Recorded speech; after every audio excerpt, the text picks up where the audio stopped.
They cut the lights at 11 like always, and the hallway went from sepia to pitch in one breath.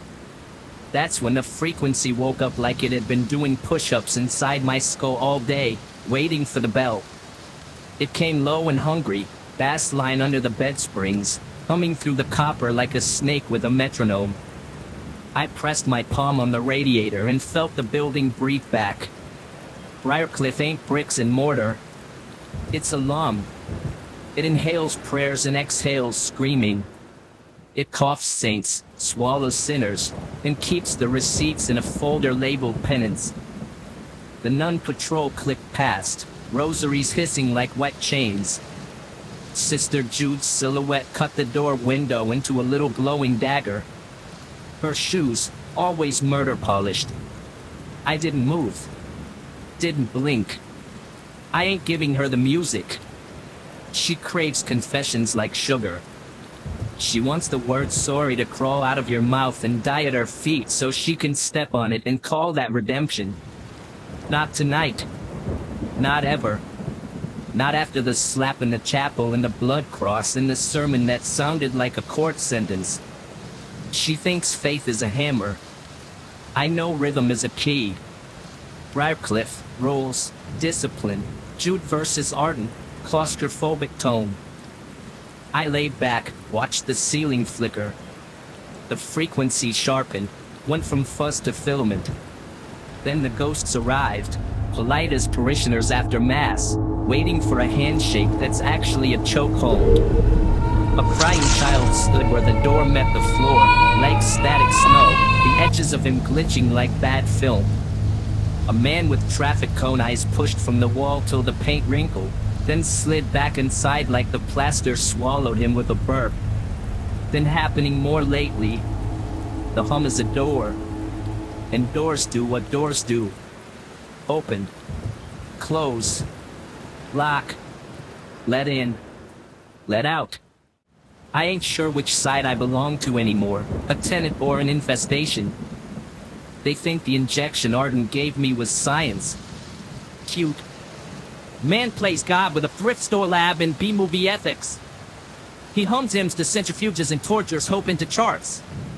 The tracker stand found a tracker.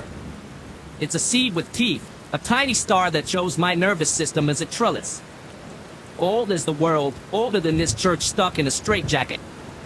Briarcliff is the pot, I'm the plant. Arden's the gardener who waters with battery acid and calls it progress. He'll scrawl a paper about it someday with words like novel, unprecedented, and survivable complications, then use a stapler like a crucifix.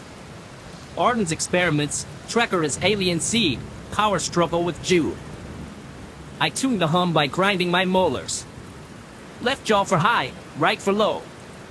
Tongue to palate for reverb. Did I look insane? Absolutely. But crazy is just talent without applause. When the note hit a certain sweet spot, the room stretched like hot gum. I saw Raven.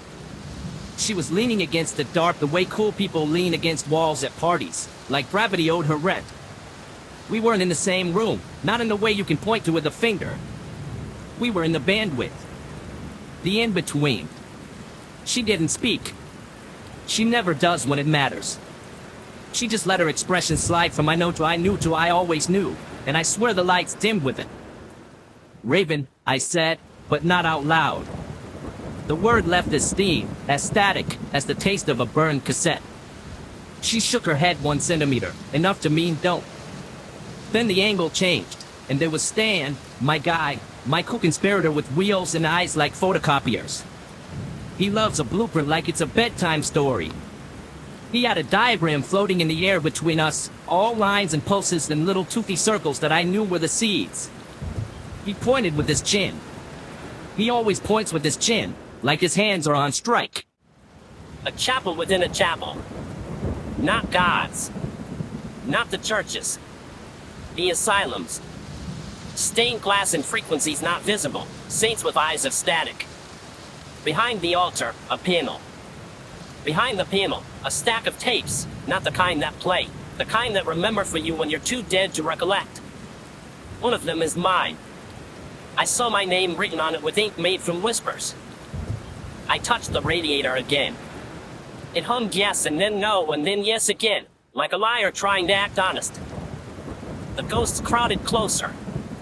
The crying boy lifted his arm and pointed at my shoulder. My shoulder burned. I looked. The skin glowed faintly, like moonlight through milk. The seed was growing a root up to my collarbone, a vein becoming a vine. I should have been terrified. I was, a little. But fear's a coin. If you hold it long enough, the face rubs off, and it just becomes heat. Somewhere down the hall, a screen rolled like a bowling ball and hit a set of pins that sounded like prayers dropping. Lana Wintershoes click-clack past with purpose. She's the kind of journalist that would interview the devil and then email him for fact checks. I set the intercom a tiny nudge, let it whisper a baby-sized cry as she passed. Her head turned. She hears the off-key in every hymn. Good. She'll need it. She'll dig, and when she digs, I'll be the shovel. Not because I like her. Because truth wears better than shackles, and it cuts the same. Lana's identity quest, institutional oppression, paranoia via intercom screams. The radiator burned hotter. The door latch trembled like a tooth in a fever. I smelled ethanol, bleach, and the perfume of sanctimony. Arden was doing something surgical to the night. Jude was polishing her anger to a sacrament. The frequency told me, choose. Hide the power and live longer, or use it and live louder. You know what I picked. I took a breath that wasn't mine, borrowed from the building, and let it out as a hiss that shaped itself into syllables only wires understand. That's when the first track wrote itself on the back of my eyelids. Track 1, Static Gospel. It went cold tile, hot mind, iron in my grin. I'm a live wire in a choir full of mannequins. Nurse say repent. I said rent. Who owns my sins? Arden with the needle, Jude with the steeple. I'm the middle child of chemicals in cathedrals. I opened my eyes. The ceiling fan was still. My pulse was not. The radiator laughed a little again, less cruel now. Outside, a night orderly's radio crackled, a pop song about summer that had no business in a building where winter pays the rent all year. Raven moved. No, the idea of Raven moved, like someone turned a page and her silhouette slid with the paragraph. She touched her throat, then her temple, then the air. 3 notes, pain, thought, plan. Behind her, a door folded in on itself like a mouth chewing its lip. She skimmed her finger through the space it left and drew in dust a shape like a key bent wrong on purpose. I memorized it like you memorize the route you take when you're running from a fire. Stan rolled forward in the bandwidth with that squint that says he's about to be mean to a schematic. He jerked his chin, now. He meant tonight. He meant after the second bed check, when the guards are bored enough to tell jokes, and the jokes are sad enough to admit the punchlines live here, too. I let the hum slide down into my feet. The cuffs on my ankles went to sleep. I counted backward from a number I made up, because real numbers don't belong in Briarcliff. At 12, a nurse passed, trundling a cart that squeaked mercy mercy in a high-pitched whine. At 10, Jude's office door opened and the smell of paper and pride leaked out. At 7, Arden coughed into a mask in a room that hates him. At 3, I was a wire. At 1, I was a switch.